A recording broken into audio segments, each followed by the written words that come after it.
material, tal, etcétera, etcétera, pero no funciona. No funciona. Pero con el de pulmón, mira que inmunoterapia la maravilla.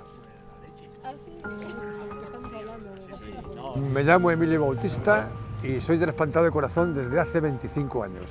Me trasplantaron en el Hospital Juan Canalejo de La Coruña porque en Valladolid todavía no existía el trasplante cardíaco. Yo tenía un problema de válvulas cardíacas. Me operaron de corazón 5 veces antes del trasplante. O sea, yo empecé en el año 78 con mi primera operación de corazón. Tampoco había una extracorpórea, vamos, que decir, no había instalación para hacer operaciones de corazón en Valladolid y me hicieron las 3 primeras en Valdecilla, las 2 últimas en el Hospital Clínico Universitario y la 6ª fue el trasplante de corazón que me hicieron en La Coruña, como he dicho antes, porque no existía el trasplante cardíaco aquí en Valladolid, que no apareció hasta el año 2001. Y a mí me trasplantaron en el año 1999. Entonces, tú pasaste por un proceso de intentar arreglar tu corazón, ¿no? Efectivamente. Y cuando vieron que no había más posibilidades de cambiar más válvulas, decidieron llevarme a un trasplante cardíaco. Por eso me desplazaron a La Coruña. Eso es, aquí no existía todavía esa unidad tan importante, ¿no? Aquí el primer trasplante se hizo en noviembre del año 2001. Lo más importante del trasplante, sin duda, es la lista de espera. Realmente es una operación que no se puede programar y solo surge cuando hay un donante. Cuando existe un donante que es compatible contigo es cuando se lleva a efecto la operación y estás esperando el trasplante hasta que llega ese donante. Eso es lo que de alguna manera identifica el trasplante como una operación diferente a las demás. Tenemos que esperar que alguien fallezca para que nosotros podamos seguir viviendo. Y ese tiempo de espera es lo que realmente te marca más, te condiciona más la existencia. Tú te vas viendo cada vez peor, pero es la familia que está contigo, va viendo el deterioro que estás sufriendo exteriormente y lo pasan muy mal. En mi caso, por ejemplo, yo estuve 45 días en lista de espera. Y cuando me llamaron para decir hay un posible donante, hay un posible corazón que puede ser compatible contigo, yo me acuerdo que estaba en lo que entonces se llamaba el Hotel del Paciente, en el Hospital de La Coruña, y hice un gesto diciendo, llegó, ¿no? Eso fue una alegría importante para mí, el saber que podía, después de tanto tiempo hospitalizado en La Coruña, que había un donante que realmente estaba conmigo. Yo pasé 6 meses y 2 días en La Coruña. En el caso encima del corazón, los requisitos son más complicados, ¿no?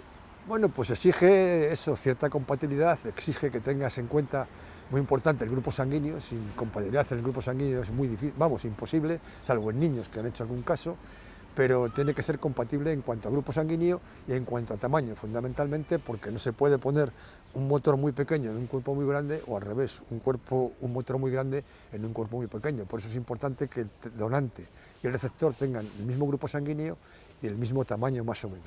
Luego hay otra serie de compatibilidades que también son muy importantes, ¿no? Pero vamos, fundamentalmente esas dos. Y tiene que ser un corazón joven, relativamente joven. Que se acerque mucho a la edad que tú tienes, y si es inferior a la edad que tú tienes, mucho mejor todavía. La operación, bueno, me imagino que de hace 25 años a hoy en día pues han cambiado mucho las cosas. Casi nada. O sea, la operación, la intervención sigue siendo la misma, y es más, te diría que fue la misma que descubrió Barnard en aquel primer trasplante de corazón. Ha cambiado, pues sí, ahora hay una técnica diferente que llaman técnica bicapa, pero al final la operación viene a ser lo mismo. El corazón se parte en los vasos importantes y se vuelven a implantar en el cuerpo del receptor. Sigue siendo prácticamente la misma técnica de aquella primera intervención que hizo el doctor Richard Barnard. Escuchas, le operan del corazón y piensas, pero por ejemplo el año pasado creo que fueron 10 trasplantes de corazón en Valladolid y los 10, 100% exitosos. Eso es una garantía. La verdad es que el año pasado la supervivencia al trasplante fue el 100% de los trasplantados, en este caso en Valladolid. Entonces la operación, ¿qué significa? Que bueno, obviamente es un órgano vital, la operación es complicada ya solamente por eso, pero... Decimos que prácticamente, técnicamente no es muy complicada, pero sí es de mucho riesgo. Hay muchas posibilidades de quedarte en la operación, por lo tanto, sobrepasar esa cirugía y llegar esas 48 horas posteriores a la operación es complicado. Pero una vez que sales, la verdad es que la recuperación es espectacular. Te he dicho antes que no había grandes diferencias en cuanto a la intervención, en cuanto a la cirugía, pero la asistencia mecánica externa el tiempo en la UCI, etcétera, etcétera, sí ha mejorado bastante. Ahora es mucho menos doloroso, tienes muchas menos sensaciones raras. La verdad es que la atención dentro de las unidades de la atención, vamos, dentro de las UBIs es mucho mejor ahora que hace 25 años. Pero la operación, como te digo, la intervención es la misma. Y después de la operación, bueno, me imagino que tiene que haber un proceso para ver si funciona bien, ¿no? El proceso en sí es bastante simple. Hay unas medidas elementales que son de higiene y de alimentación, fundamentalmente, pero que son medidas, digamos, que con el sentido común se llevan a la práctica de una forma absolutamente tranquila y sin hacer ningún esfuerzo, ¿no? Lavarte las manos con frecuencia, usar la mascarilla en grupos cuando hay mucha gente y fundamentalmente el primer año es la clave. El mantenerte en estas condiciones de salubridad el primer año es fundamental para que el trasplante vaya bien el resto de los años. ¿Cómo fueron los primeros días? ¿Qué recuerdas? Pues para mí complicados, porque yo tuve una recuperación muy lenta, tuve varios problemas después de la intervención, tuve un fracaso hepático. O sea, para mí fue compleja la recuperación, pero luego, una vez que llegué a casa, pues la verdad es que, bueno, pues cuando te cambian el motor, la verdad es que todo funciona mucho mejor. Empiezas a caminar, empiezas a hacer deporte, empiezas a moverte, fenomenal. La recuperación, digamos que es una vuelta a la vida en todo el sentido de la palabra. Al ser presidente de la sección, digamos que conozcamos un montón de gente que ha pasado por ahí. Además he estado como 16 años como presidente de la Federación Nacional y por lo tanto conozco mucha gente de fuera. Y hay varios tipos de recuperación. Hay gente que no quiere recuperarse porque el trasplante le sienta fatal. Te podría contar casos de gente que tiene una actividad normal, le da un infarto tan fuerte que cuando se despierta le han trasplantado. Entonces esa gente, digamos que no acepta ese trasplante y lo pasa muy mal. En cambio hay gente que vamos al trasplante con muchas ganas de salir adelante, de seguir viviendo. Y eso nos hace que la recuperación sea mucho más rápida. ¿Se nota algo raro? No.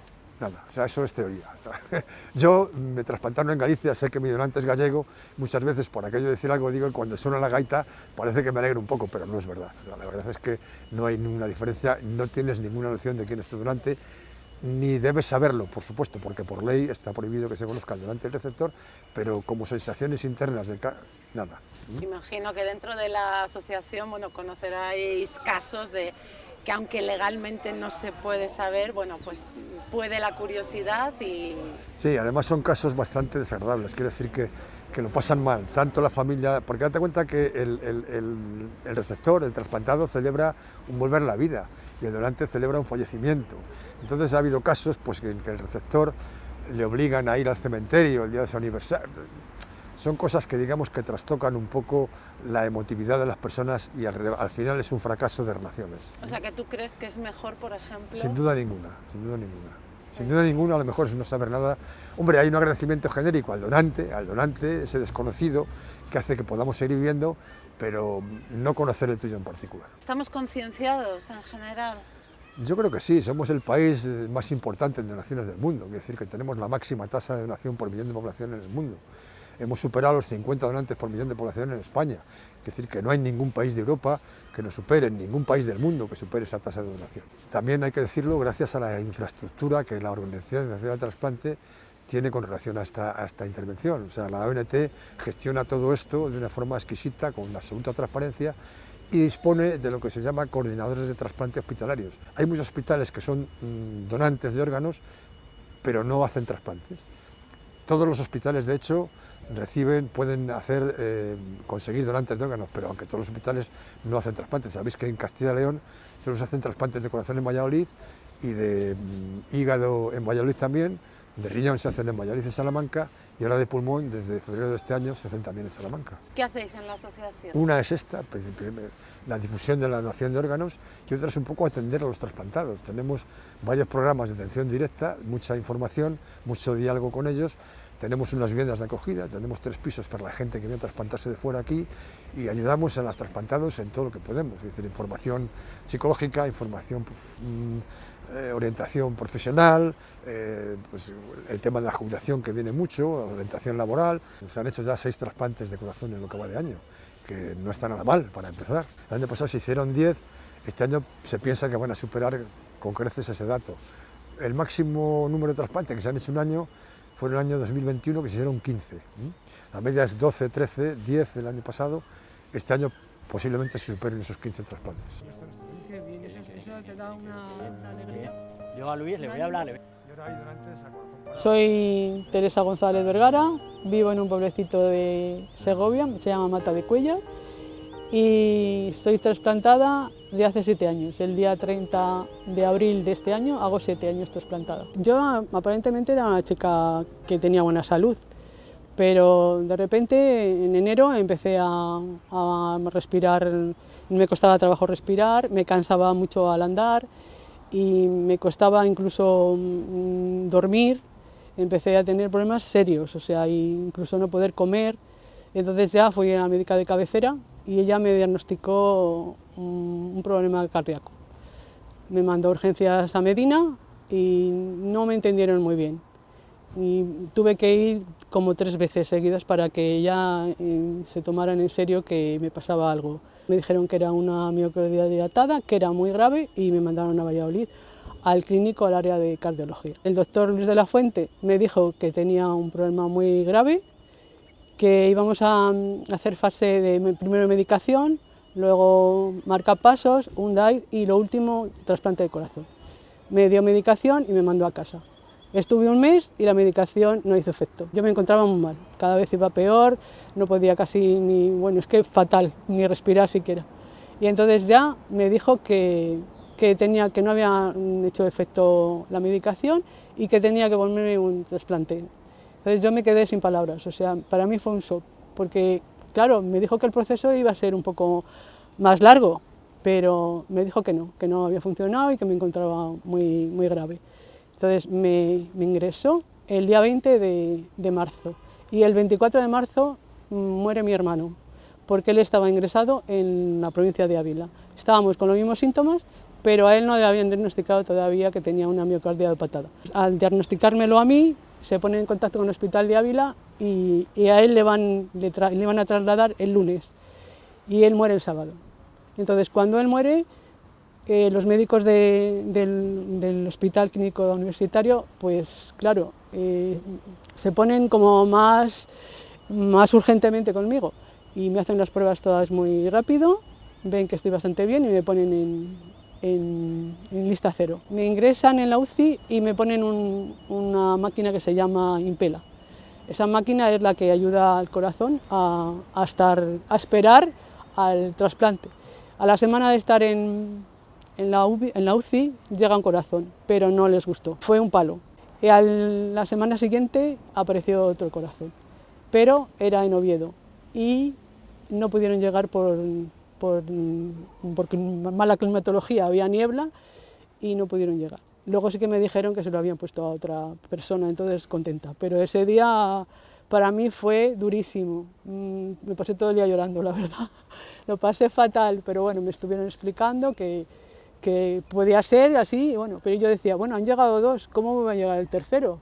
O sea, yo ya ahí dije, bueno, pues aquí la suerte ya ha llegado. Y entonces, a la siguiente semana, el día 28 de abril, me dijeron que había llegado un corazón, que era de una chica joven y que venía ya muy bien. La operación fue muy sencilla, solo duró 5 horas, luego la recuperación fue espectacular, empecé a coger fuerza, y yo estaba súper contenta por todo, era una nueva vida, me habían dado una manera nueva de vivir. Y entonces lo vivo, bueno, apasionadamente todo, estoy siempre contenta. Lo llevo como que tengo más fuerza, porque tengo otra persona, como que tengo una persona nueva conmigo, o sea, como una amiga. Y entonces, pues como me dijeron que era una chica, pues yo me siento muy fuerte con ella, porque ella es la que me transmite fuerza, porque es su corazón. Me decía, por ejemplo, tu compañero que él piensa que es mejor no saber nada, ¿no? ¿Tú estás de acuerdo? Yo no estoy de acuerdo, pero bueno, creo que ellos que han estado, tienen más experiencia de más gente que haya sido, y ellos creen que es mejor así, pues la asociación de trasplantados fueron a verme al hospital, pues mediante... y los médicos cardiólogos me verían un poco flojita, o sea, un poco triste. A mí me valió mucho decir, si ellos pueden, yo también. Tengo que estar animosa y decir, pues puedo hacerlo. Y luego ahora soy miembro de la asociación y estoy muy contenta porque puedo ayudar a más gente.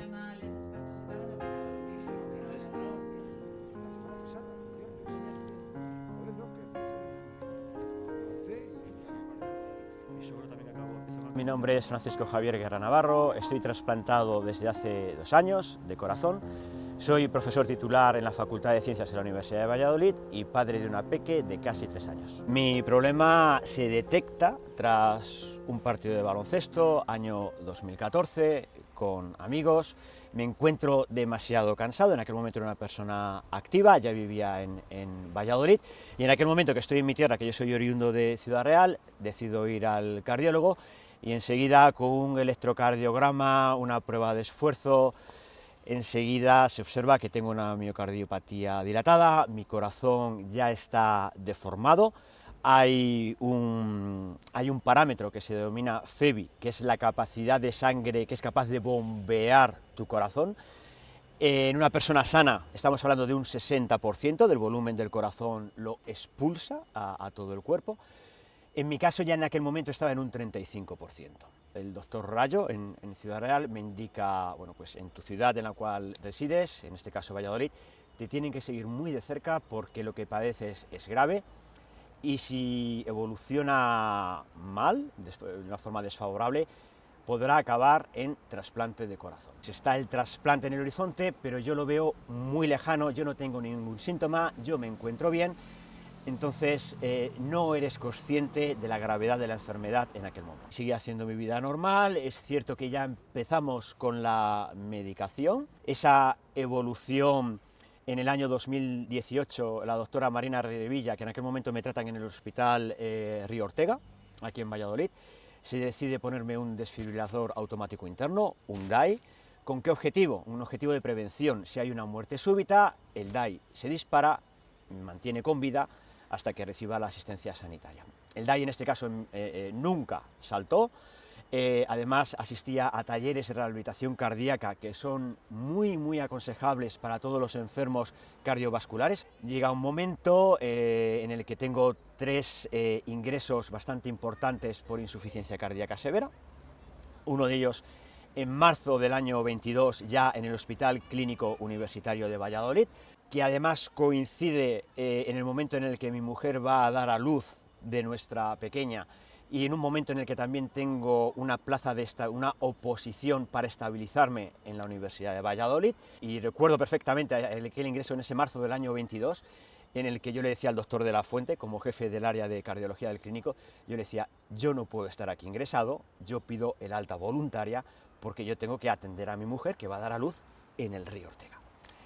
A lo cual me responde con un rotundo no, me indica que yo no conozco la gravedad, y es más, en ese momento ya me introducen en lo que es la lista de trasplante electivo de corazón. Es un listado de pacientes que realizan su vida normal, entrecomillamos el normal, porque la capacidad física no es la de una persona sana, pero sí que sigue con su vida activa. Yo seguía trabajando, pero estás en tu domicilio familiar, que es donde mejor puedes estar, con tus cuidados familiares, los cuidados que tú debes ser responsable de tu enfermedad, pero estás esperando a que aparezca un corazón. En mi caso no apareció, la enfermedad sigue evolucionando. El 4 de diciembre de ese mismo año vengo conduciendo, me encuentro mal, aparcar en el arcén, llamar al 112, enseguida aparecen 3 indicativos de la Guardia Civil, no sé de dónde salieron, a los 5 minutos cuidando, dando seguridad, aportando tranquilidad, también llega la asistencia sanitaria, y en la asistencia sanitaria me indican que estoy estable, y hablo con el cardiólogo de urgencias que se encontraba en ese momento en el clínico, y me indica que lo que le estoy comentando que no le gusta, que por favor acuda al servicio de urgencias. El 6 de diciembre me indican que realmente las palabras textuales de la doctora Ana María Plaza, estoy siempre con un trato muy humano, eso se puede extender a todo el equipo de cardiología, tanto del Río Ortega como del Hospital Clínico, te quedan unos días, tu corazón pende de un hilo. La única forma de salir del clínico universitario es mediante un trasplante. Es un momento en el que recibes la noticia que realmente no eres consciente de que te quedan unos días de vida, sabes que estás enfermo, pero no eres consciente. En aquel momento mi hija tenía 8 meses de vida, entonces lo que menos se me pasaba por la cabeza era abandonar este mundo. Y bueno, pues en ese momento tocó una espera, tocó unas navidades, no estás con la familia, las visitas son muy reguladas, siempre en todo momento mascarilla, no te puedes contagiar de nada, estás totalmente aislado porque si te contagias estás en una situación crítica, necesitas una máquina de asistencia extraventricular para mantenerte con vida porque tu corazón ya por sí mismo no es capaz. Fue una espera de casi, bueno, aproximadamente un mes en el clínico y apareció el donante. El trabajo anterior de los 8 años anteriores era un trabajo para mantenerte y para que no fuese a más. Ahora es un trabajo de voy a mejorar, voy a curarme. Y ahora pues una expectativa bueno, pues, a durar lo máximo posible, a estar con mi familia, haciendo lo que me gusta, que es hacer investigación, y con mis alumnos, a lo que les intento transmitir esa ilusión y pasión por la ciencia, y a los cuales también les hablo de la donación de órganos. Valoras la vida de otra manera. En alguna ocasión me han preguntado si celebro mi cumpleaños 2 veces y la respuesta que di fue: cada día que despierto a mi hija para mí es una celebración, porque lo natural habría sido que desde hace 2 años yo no estaría aquí. Cada experiencia que vives te emociona. Muy feliz, creo que te da una perspectiva distinta a todo lo que cuando te sucede el trasplante y además sientes que tienes una gran responsabilidad con la sociedad. No solo con el donante o la donante, porque no conoces nada de esa persona y de esa familia, a la cual pues estás eternamente agradecido, porque haciendo unas cuentas muy a grosso modo, el que esté hoy con vida hablando con usted son unos 800.000 euros. Yo he vivido en Estados Unidos durante 2 años, en Texas. Si esto me llega a pasar mientras estoy en Estados Unidos, habría tenido un problema. Y que todos los españoles aportemos a la seguridad social permite este tipo de, llamémosle, pequeños milagros. Creo que por mi parte, si pudiese ayudar a llevar el duelo mejor de esa familia de ese donante, no me importaría. Por mí no lo necesito, yo sé que estoy agradecido a esa persona, que por mis creencias está en el cielo. Sí que me gustaría saberlo siempre y cuando pueda aportar consuelo a esa familia. Pasión, ilusión, agradecimiento y también transmitir lo bueno que tenemos, porque muchas veces somos muy pesimistas, vemos lo malo que hay en nuestra sociedad. Pues valoremos lo bueno, valoremos ese altruismo, valoremos esa Organización Nacional de Trasplantes, valoremos esa coordinación a nivel nacional de todos los hospitales, todo ese esfuerzo que se realiza y apostemos por ello.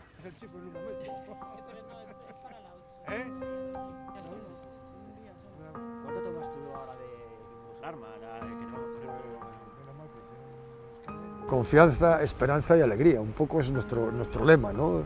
Confianza en que de alguna manera el trasplante va a ser posible, esperanza porque llegará seguramente, aunque nos cueste un poco, esa lista de espera sea dura, y alegría porque al final el volver a nacer supone una alegría de todas las maneras. Las familias que permiten que haya una donación me parece lo más altruista del mundo, o sea, me parece lo mejor, es un regalo que te hacen, el mejor regalo, la vida de otra persona.